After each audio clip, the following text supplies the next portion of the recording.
Bismillahirrahmanirrahim. Assalamualaikum warahmatullahi wabarakatuh. Anak-anakku yang soleh dan soleha, pada kesempatan kali ini kita akan membahas yaitu bab 4.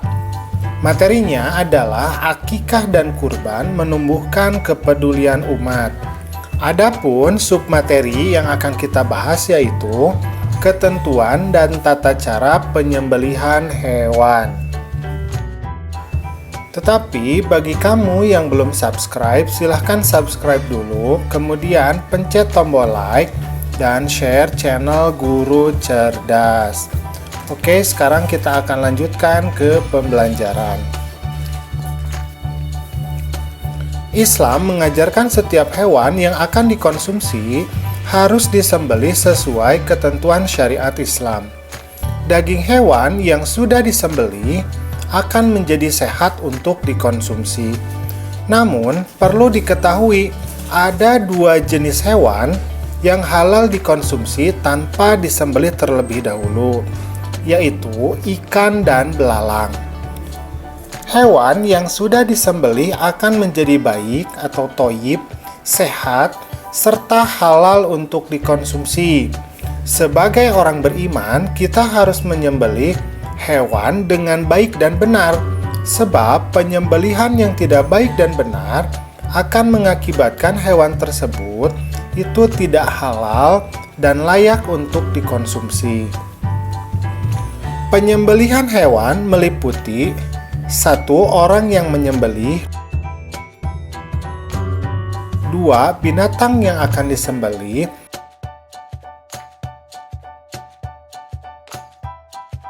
3. Alat penyembelihannya, dan 4. Yaitu proses dalam penyembelihan. Sekarang kita akan bahas satu-satu ya. Ketentuan yang harus dipenuhi oleh seorang penyembelih yaitu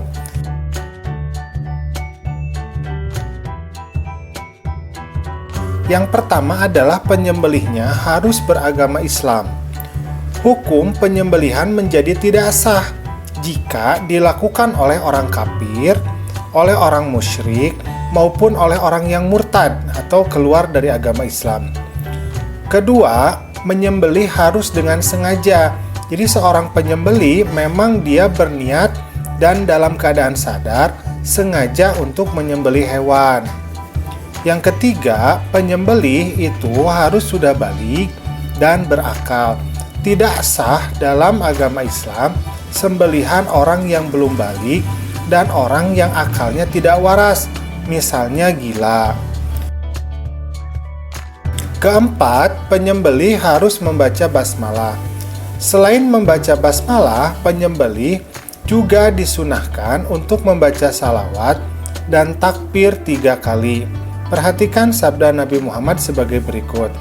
Bismillahirrahmanirrahim. An Anasin qala dhahan nabiyyu sallallahu alaihi wasallam bikabsyaini akranaini dzabahahuma amlahaini biyadihi wasamma wa kabbara wa wada'a rijlahu ala sofahihima, yang artinya diriwayatkan dari Anas, katanya Nabi Muhammad SAW telah mengorbankan 2 ekor kibas berwarna putih yang agak kehitam-hitaman dan bertanduk.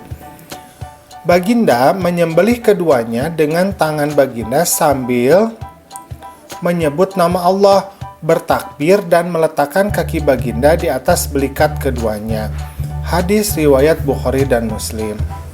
Ketentuan hewan yang akan disembelih yaitu adalah sebagai berikut.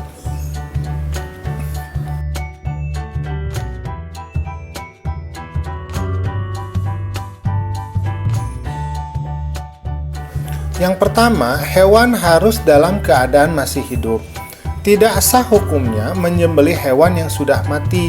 Adapun hewan yang terluka, tercekik, terpukul, terjatuh, ditanduk oleh binatang lain, atau yang sedang diserang binatang buas, apabila kita mendapatkannya belum mati, kemudian kita sembelih, maka hukumnya itu menjadi halal untuk dimakan. Ini tercantum dalam firman Allah di dalam Quran surat Al-Maidah ayat ketiga. A'udzubillahi minasyaitonirrajim. Hurrimat 'alaikumul maitatu waddammu walahmul khinzir wa ma uhilla li ghairillah bihi wal munkhaniqatu wal mauqudatu wal mutaraddiyatu wan natihatu wa ma akalas sab'u illa ma dzakaitum, yang artinya diharamkan bagimu untuk memakan bangkai, darah, daging babi, dan daging hewan yang disembelih bukan atas nama Allah, yang tercekik, yang dipukul, yang jatuh, yang ditanduk, dan yang diterkam binatang buas, kecuali yang sempat kamu sembelih. Jadi ada kecualinya ya, sempat kita sembelih. Kemudian yang kedua, hewan tersebut termasuk jenis hewan yang halal. Hewan yang haram dikonsumsi seperti tikus, katak, babi, anjing, ataupun kera itu tidak sah untuk disembelih. Dengan kata lain, meskipun disembelih, hukumnya tetap haram untuk dikonsumsi. Nah, sekarang kita akan berbicara mengenai alat yang dapat digunakan untuk menyembelih. Alat-alat tersebut hendaknya memenuhi ketentuan-ketentuan sebagai berikut. Yang pertama, alat tersebut harus tajam dan dapat melukai. Ketajaman alat dimaksudkan agar proses penyembelihan itu berlangsung dengan cepat, sehingga hewan tersebut langsung mati atau segera mati. Boleh terbuat dari besi, dari baja, dari bambu, atau apa saja yang mungkin bisa tajam. Yang kedua, alat tersebut tidak terbuat dari tulang, kuku, atau gigi. Nah, sekarang kita akan berbicara mengenai prosesnya. Agar proses penyembelihan menjadi sah, maka harus memenuhi ketentuan-ketentuan, yaitu yang pertama, penyembelihan dilakukan pada bagian leher hewan, sehingga terputus saluran makanan, pernapasan, dan 2 urat di lehernya.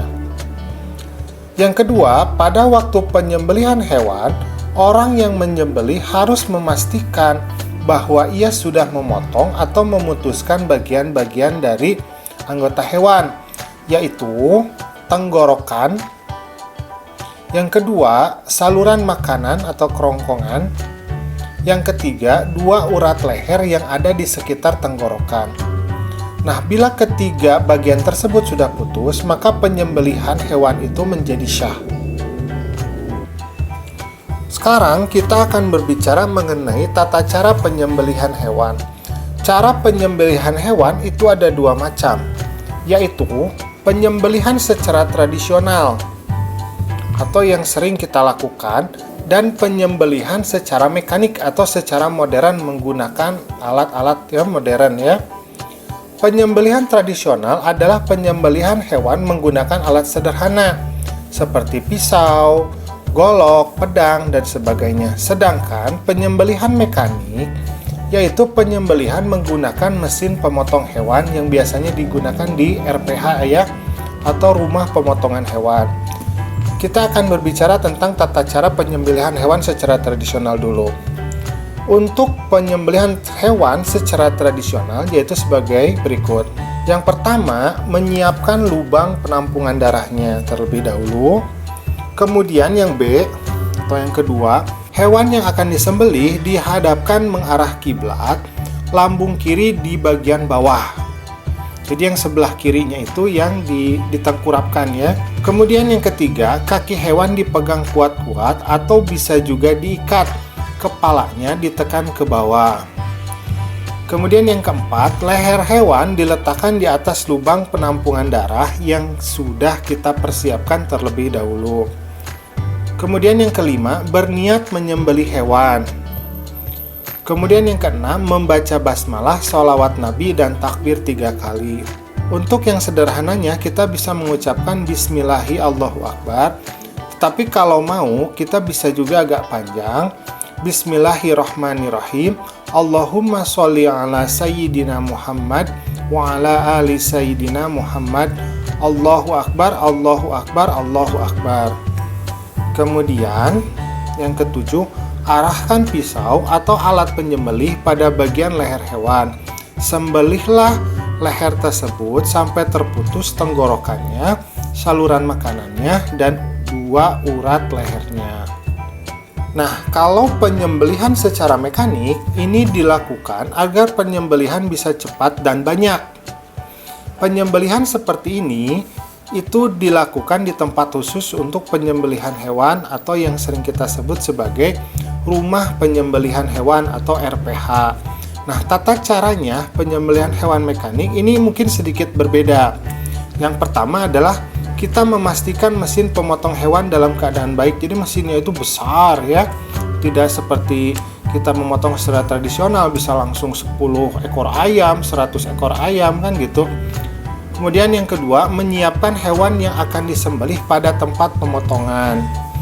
Kemudian yang ketiga, penyembelih atau operator mesin ini berniat untuk melaksanakan penyembelihan.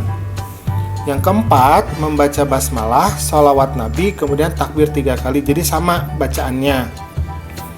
Kemudian yang kelima, lakukan penyembelihan dengan menghidupkan mesin pemotong. Jadi bedanya kalau memotong tradisional itu dengan kita menggunakan langsung goloknya itu, tapi kalau dengan mekanik kita memencet si mesinnya itu. Nah, dalam suatu penyembelihan, ini ada beberapa sunnah yang dianjurkan.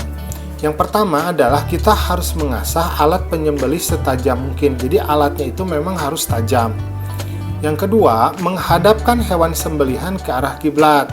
Jadi diusahakan memang dia si kurbannya itu atau si hewan yang akan disembelihnya itu menghadap ke arah kiblat. Kemudian yang ketiga, menyembelih di pangkal leher. Jadi pangkal leher itu yang dekat ke arah kepala, kan ada leher ya. Ada yang dekat ke badan, ada yang dekat ke kepala. Nah, yang dekat ke kepalanya itu. Kemudian ada juga hal-hal yang makruh dalam penyembelihan. Yang pertama, menyembelih dengan alat yang kurang tajam. Jadi alat yang seadanya, tidak diasah terlebih dahulu. Nah, ini makruh untuk digunakan karena nanti akan menyiksa hewannya. Yang kedua, menyembelih dari arah belakang leher. Jadi bukan dari depan leher, tapi dari belakang leher. Nah, itu bertabrakan dengan tulang ya, dengan tulang leher.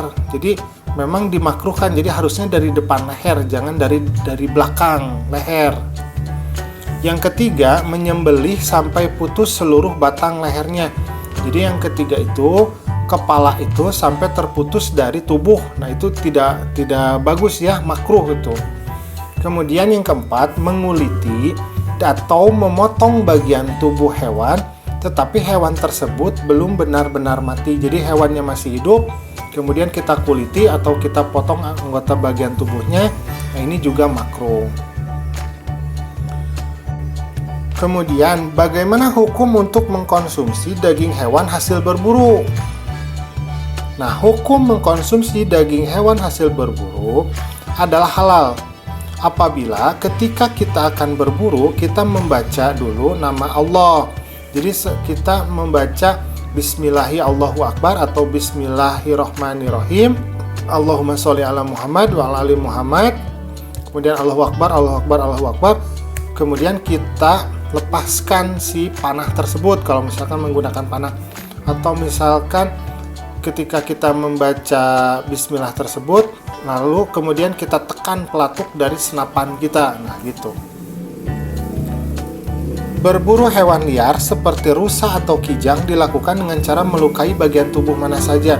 Jadi kalau untuk berburu, ada pengecualian, tidak di leher. Jadi boleh di mana saja yang dapat mengalirkan darah kemudian menjadikan hewan tersebut mati. Ini sebagaimana hadis dari Nabi Muhammad SAW. Bismillahirrahmanirrahim. An Abi Sa'labah radhiyallahu anhu anin Nabi SAW qala idza ramaita bisahmika faghaba anka fa'adraktahu fakulhu ma lam yungtin. Yang artinya diriwayatkan dari Abu Sa'labah radhiyallahu anhu, kata Nabi Muhammad atau Nabi Muhammad bersabda, apabila kamu melontarkan anak panahmu pada binatang buruan lalu hilang, kemudian kamu menemuinya, jadi dia mendapatkannya, menemukan si hewan tersebut, maka makanlah selagi tidak berbau busuk. Hadis riwayat Bukhari dan Muslim. Alhamdulillah, pembelajaran kita pada kesempatan ini sudah selesai. Kalau memungkinkan dan ada kesempatan, kamu harus mencoba untuk menyembelih hewan kurban agar menjadi paham ya, agar menjadi tahu. Bagi kamu yang memerlukan catatan, silahkan lihat di deskripsi. Dan bagi yang ingin melihat pembelajaran sebelum atau sesudah pembelajaran yang kita pelajari hari ini, silahkan lihat di playlist. Terima kasih sudah menyaksikan. Assalamualaikum.